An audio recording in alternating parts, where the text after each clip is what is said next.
안녕하세요, 이상훈입니다. 오늘은 크로마토그래피의 컬럼에 대해서 한번 설명을 해보도록 하겠습니다. 특히 HPLC에 사용되는 컬럼이라고 하는 것은 기본적으로 스테인리스 스틸 원통에다가 미세한 분말을 채워넣는 형태로 만들게 됩니다. 역상 컬럼, 역상 HPLC 컬럼에는 보통 이제 스테인리스 스틸 원통에다가 고정상이 될 수 있는 미세한 분말을 아주 높은 압력으로 꽉꽉 다져 넣죠. 그래서 그런 분말들을 우리가 이제 보통 충전재 혹은 충전 물질이라고 얘기를 하죠. 혹은 패킹 머티리얼이라고 합니다. 자, 그리고 그런 그 미세 입자들은 보통 모양이 이렇게 구형으로 생겼습니다. 예전에는 구형이 아니라 이제 불규칙한 모양도 많이 썼었는데 그렇게 되면은 에디 확산이라고 하는 그런 이제 안 좋은 그런 결과를 나타내기 때문에 그 충류가 플러그 흐름이 잘 될 수 있도록 이런 식으로 구형으로 이제 되어 있는 입자들을 사용을 하게 되는 것이고요. 그다음에 입자의 크기는요 이제 다양합니다. 그래서 보통 뭐 한 10마이크로 혹은 5마이크로, 3마이크로 혹은 뭐 1.7, 1.8마이크로 이 정도의 파티클 사이즈를 가진다라고 좀 되어 있죠. 일반적으로 많이 쓰는 것들은 분석용이 보통 5나 3마이크로 뭐 이렇게 쓰고요. 그 다음에 이제 UPLC 같은 그런 용도로 쓰는 컬럼으로는 입자의 사이즈가 굉장히 작은 뭐 1.7이나 1.8마이크로 그런 사이즈를 사용을 하게 됩니다. 그 입자의 크기가 작아지면 작아질수록 분석이 유리한데요. 그 이유는 왜 그러냐면은 단위 부피당 접촉 면적이 넓어지기 때문이죠.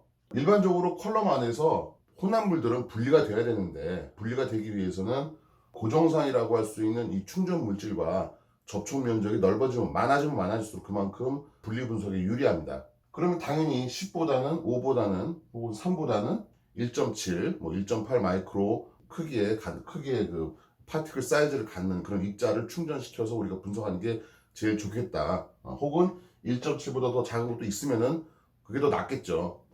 그런데 입자의 사이즈가 작아지면 작아질수록 또 불리한 점이 뭐냐면은 컬럼에 압력이 많이 걸린다라고 하는 거죠. 컬럼에 압력이 많이 걸리게 되면 그만큼 펌프에 무리가 가고요. 시스템에 무리가 갈 수가 있습니다. 그래서 서피스 에리아, 그러니까 접촉 면적을 늘리는 또 다른 방법으로는 이런 파티클에다가 구멍을 뻥뻥 뚫는 거죠. 이런 식으로 이제 구멍을 뚫습니다. 이런 식으로. 이렇게 뚫린 걸 우리가 보통 이제 오픈 포화라고 얘기를 하죠.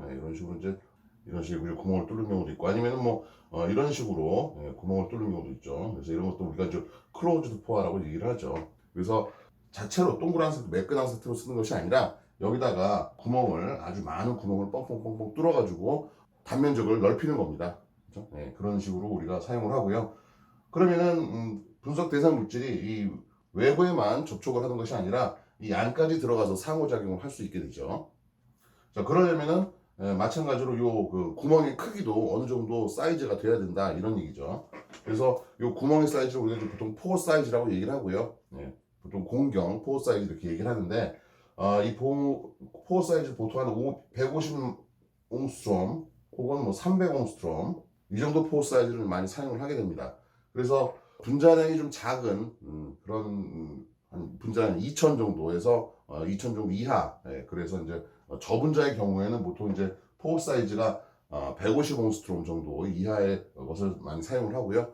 그 다음에 이제 단백질 같이 혹은 분자량 2000이 넘어가는 그런 고분자를 우리가 분석을 할 때는 300 옹스트롬 이상의 그런 공경을 가진 파티클을 우리가 사용을 한다. 이렇게 알아두시면 되겠습니다. 뭐 옹스트롬이라고 하는 단위는 10의 마이너스 10승 미터를 말합니다. 그죠? 그러면은 1나노미터는 얼마죠? 이거는 10의 마이너스 9승이니까요. 그래서 10 옹스트롬 이렇게 우리가 볼 수가 있겠네요. 자, 그 다음에 기본적으로 입자를 구성하는 물질은요, SiO2입니다.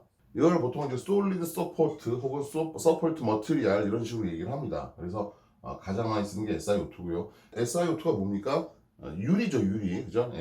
이산화탄소 유리입니다. 그러니까 간단히 생각하시면은 아주 미세한 동그란 모양의 유리 입자들이, 유리 밀입자들이 컬럼 안에 원통형으로 되어 있는 스테인리스 스틸 원통 안에 꽉꽉 들어차 있다. 그런 상태다라고 생각을 하시면 되겠습니다. 그 다음에 이제 컬럼의 크기라고 하는 것도 이제 여러 가지가 있죠. 그래서 보통 뭐 내경이 4.6에 150mm, 그죠? 뭐 이런 거 쓰는 경우도 있고요. 혹은 뭐 4.6, 이거는 이제 ID입니다. 인사이드 다이아메타, 내경이고요. 예, 이건 길이죠. 예, 그래서 좀 긴 것들은 뭐 한 250mm까지 이제 되는 것들도 있고요. 그죠? 예. 아니면 내경이 좀 이거보다 작은 것도 있습니다. 뭐 2.3, 그죠? 예, 내경이 2.3이면서 뭐 길이가 100mm 혹은 뭐 2.3에 5cm짜리 칼럼도 있을 수가 있고요. 예, 그래서 내경과 길이를 다양하게 쓸 수 있는데 보통 일반적으로 이제 많이 사용하는 것들이 이제 4.6에 150이나, 그죠? 4.6에 50이나, 뭐 이런 식의 컬럼의 크기를 우리가 이제 사용을 하게 되는 거죠. 자, 그 다음에, 자, 역상 HPLC의 경우에는 스테이셔너리 페이스, 고정상이 논폴라하다고 말씀드렸습니다. 그죠? 네, 논폴라하다고 말씀드렸는데, 그러면은, 솔리드 서포트에 사용되는 물질은 SiO2고요. SiO2 같은 경우는 이건 지금 굉장히 폴라한 형태라고 우리가 알 수가 있죠. 자, 그러면은 이런 폴라한 유리 표면을 이제 어떻게 합니까? 화학적으로 표면 개질을 시키는 거죠. 그래서 케미컬 모디피케이션을 통해서 폴라하게 만들기도 하고 혹은 논폴라하게 만들기도 하고 그런 식으로 합니다. 그래서 리버스 페이스 같은 경우에는요, 지금 보면은 솔리드 서포트가 이제 이런 식으로 생겼으면은요, 예, 그럼 이게 이제 SiO2로 이루어져 있고요. 표면에 이제 이런 식으로 실라노 그룹이 나와 있게 되는 거죠. 자, 이 실라노 그룹이라고 그러는데, 자, 이 실라노 그룹은 지금 보면은 굉장히 폴라합니다. 그죠? 그래서 이런 폴라한 표면을 논폴라하게 만들기 위해서는 컬럼 제조하는 회사에서 이 표면에 이제 화학 반응을 시키는 거죠. 그래서 화학 반응을 시켜서 이 앞쪽으로다가 이런 식으로 논폴라한 탄화수소 사슬을 이렇게 붙이는 거죠. 그죠? 그래서 이 탄화수소 사슬의 개수에 따라서 뭐 탄소가 18개 붙어 있다 그러면 C18 칼럼, 8개다 그러면 C8 칼럼, 그죠? 뭐 이런 식으로 이제 분류를 하게 되는 것이고요. 자, 그래서 이렇게 해서 이제 폴라한 표면을 우리가 이제 논폴라하게 만들어서 리버스 페이스 HPLC 컬럼으로 사용을 하는데, 사실 화학 반응이라고 하는 것이 100%다 일어나질 않습니다. 그래서 만약에 여기 붙었으면 그 옆에 있는 시라노 그룹 같은 경우에는 이런 본디드 페이스가 잘 붙지 않는 경우가 이제 있을 수가 있는 거죠. 자, 본디드 페이스가 다 붙어가지고 이런 식으로 논폴라하게 만들어 주는 게 가장 이상적인 건데요. 지금 보면은 이제 어떤 건 붙고 어떤 건 안 붙고 하는 부분들이 이제 있을 수가 있다는 거고, 이런 것들 때문에 이제 어떤 현상이 발생을 하느냐 하면은 이런 것들이 지금 보면은 pKa가 약 3.5 정도 됩니다. 자, pK가 3.5면 어떻습니까? 전에 우리가 pK에서 우리가 공부한 적이 있었죠. pH가 3.5가 돼버리면은 그러면은 이 실라노 그룹이 어떻게 돼요? 50%는 이 상태로 존재하고요. 50%는 이런 식으로 이온화돼서 이렇게 있게 되죠. 원래 리버스 페이스 크로마토그래피라고 하는 것은 분석 대상 물질이 스테이셔너리 페이스와 하이드로포빅 인터랙션, 그죠? 소수성 결합에 의해서 리텐션이 되어야 그게 정상입니다. 그런데 소수성 결합 이외에도 지금 어떻습니까? 자, 요런 작용기에 의한 뭐 수소 결합이라든지 아니면은 다이폴 인터랙션이 일어날 수도 있고요. 혹은 염기성 물질 같은 경우는 이제 플러스 차지를 띨 수가 있죠. 그런 경우에는 이런 식으로 그죠? 네거티브 차지를 띠고 있는 이런 실라노 그룹과 마치 아이온 익스체인지처럼 리텐션이 될 수가 있다는 겁니다. 그러면은 이런 본디드 페이스가 붙지 않은 이런 실라놀이 우리가 리버스 페이스 크로마토그래피를 실시를 할 때 안 좋은 영향을 미치게 되는 거죠. 대표적인 게 뭐냐면은 일반적으로 피크는 좌우 대칭면서 이제 이런 식으로 이렇게 나와야 되는데요, 그죠? 그런데 이런 실라놀이 이제 많게 되면은 유리 실라놀이 많게 되면은 좌우 대칭이 아니라 이런 식으로 끌리는, 그죠? 이런 식으로 끌리는 그런 피크가 나올 수가 있다는 겁니다. 이걸 우리가 이제 뭐라 그러면 테일링이라고 얘기를 하죠. 분자한 인력으로 따지면요, 소수성 결합이 제일 크기가 작고요. 그 다음이 극성 결합, 그 다음으로 큰 게 수소 결합이고요. 가장 큰 게 지금 보시면은 이온광 결합이라고 볼 수 있죠. 그죠? 그러면은 소수성 결합에 의해서 리텐션이 돼야 되는 그런 물질들이 지금 보면은 이온 결합이 일어나가지고 이런 식으로 테일링이 생길 수가 있다라는 겁니다.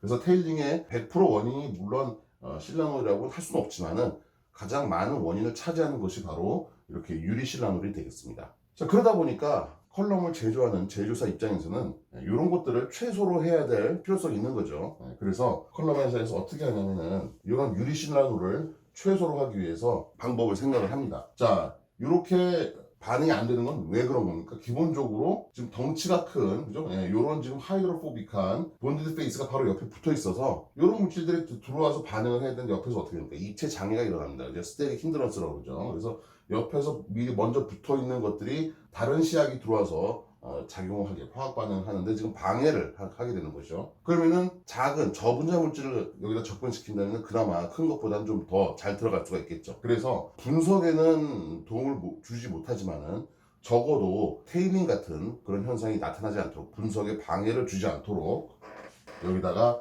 작은 것들, 작은 분자를 붙이는 거죠. 이런 식으로. 자, 그래서 이거 같은 경우는 여기처럼 본디드 페이스로 작용을 해서, 그죠? 하이드로포빅 인터랙션이 일어나지 못하지만 그래도 이런 것들처럼, 그죠? 분석에 지금 방해를 주지 않기 때문에 이런 것도 우리가 이제 엔드 캐핑이라고 얘기합니다. 이런 식으로 붙이는 것을 엔드 캐핑이라고 얘기를 하는 거죠. 그래서 요새 시판되는 모든 C18 칼럼, 리버스 스페이스 크로마토그래피용 HPLC 칼럼은 거기다가 이제 이런 식의 엔드 캐핑 기술이 다 들어가 있습니다. 물론 엔드 캐핑을 시킨다고 해서 이런 유리 실라놀이 다 없어지는 건 아닙니다. 그죠? 네, 다 없어지는 건 아니지만은 그래도 이런 것들을 사용을 함으로써 우리가 그나마 많이 테일링이 생긴 것을 이제 막을 수가 있다는 거죠. 자, 그 다음에 이런 칼럼이라고 하는 것들은요, 우리가 사용할 수 있는 pH 레인지가 있습니다. 왜냐하면은 사실 이제 요 서포트, 그죠? 솔리드 서포트 머티리얼이 이제 SiO2, 그죠? 이산화규소고요. 또 그 다음에 이제 이런 식으로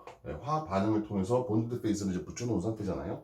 그러다 보니까 pH가 너무 pH가 너무 낮으면은 애써서 붙여놓은 이런 CL1 이서가, 그죠? 이게 이제 깨져버립니다. 그죠? 이렇게 깨져버리고 이 상태로 앞전에 실라놀이나 뭐 이런 식의 상태로 이제 돌아가 버리는 거죠. 그래서 pH가 너무 낮으면 이제 여기 본드 페이스가 떨어져 나가고요. 그 다음에 pH가 너무 높으면 어떻게 되냐면은 실리카 자체가 유리죠. 그죠? 유리는 알칼리 굉장히 약합니다. 그죠? 유리병에다가 무슨 뭐 알칼리성 물질을 보통 보관을 하면은 실금이 많이 가죠. 왜 그러냐면은 SiO2가 염기성 가수분해가 여기서 일어나가지고 깨져버립니다. 그죠? 그래서 우리가 보통 사용할 수 있는 리버스 페이스 HPLC 컬럼의 사용 pH 범위는 일반적으로 보통 뭐 한 1.5에서 8, 9 정도밖에 안 됩니다. 여기를 벗어나게 되면은 컬럼에 손상이 올 수가 있다라는 얘기죠. 그래서 우스갯소리로 뭐라고 그럽니까? 이런 것들 이제 C18 컬럼만 가지고 있는데, 그죠?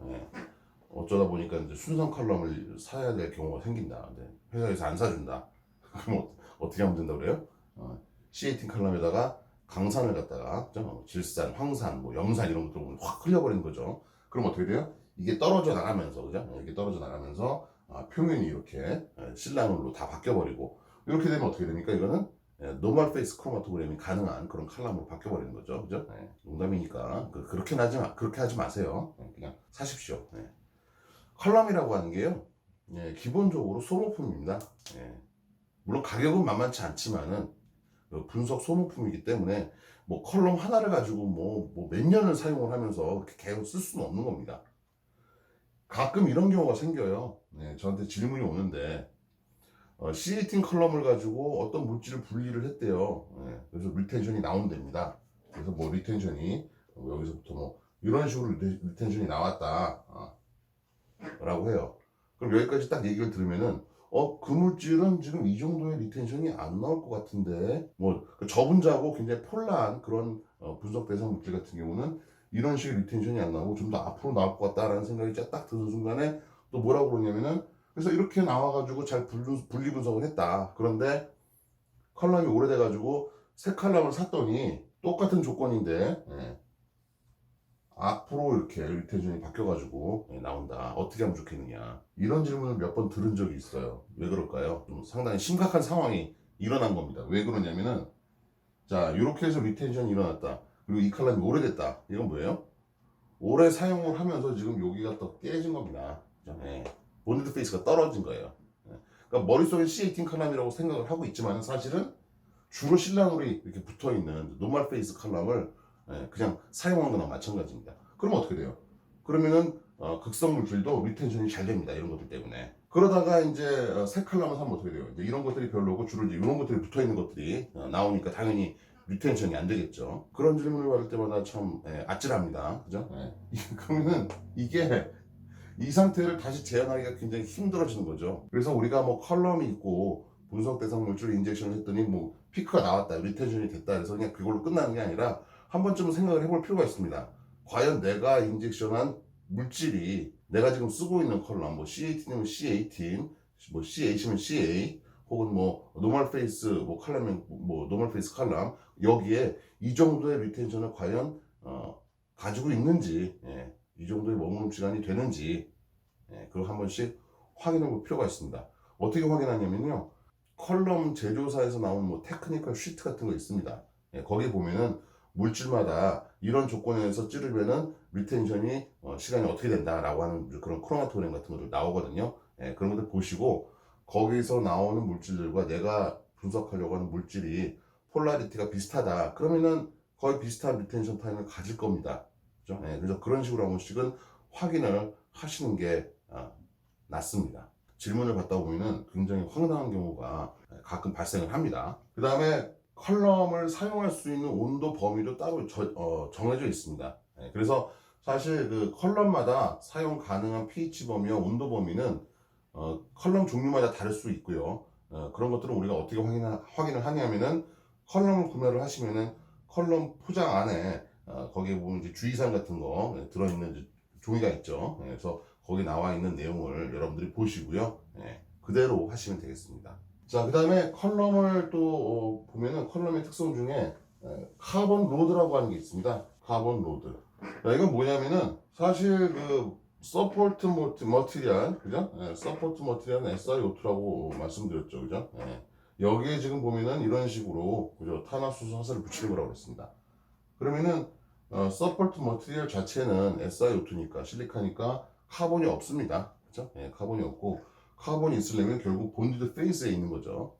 그래서 본드 페이스가 빽빽하게 붙어 있는 경우는 카본 로드가 높다고 우리가 볼 수 있는 거고요. 아니면 성기계 듬성듬성 붙어 있는 경우에는 우리가 카본 로드가 낮다라고 우리가 생각을 할 수가 있겠죠. 뭐 물론 그러면 카본 로드가 높은 것들은 어때요? 그만큼 논폴라한 물질에 대해서 굉장히 리텐션이 커질 겁니다. 그죠? 그다음에 카본 로드가 낮은 것들은 상대적으로 리텐션이 작아지겠죠. 근데 뭐 무조건 카본 로드가 높다고 해서 좋은 것도 아니고요. 그죠? 뭐 카본 로드가 낮다고 해서 나쁜 컬럼이다 이렇게 볼 수도 없습니다. 그죠? 그래서 적절한 것들을 여러분들이 사용하시면 될 것 같고요. 오늘은 간단하게 리버스페이스 HPLC에 사용되는 컬럼에 대한 내용을 아주 기본적인 내용을 중심으로 해서 말씀드렸습니다. 물론 뭐 이거 외에도 뭐 여러 가지 다른 이제 내용들이 또 있습니다. 그래서 그 내용들은 또 차차 말씀을 드리도록 하겠습니다.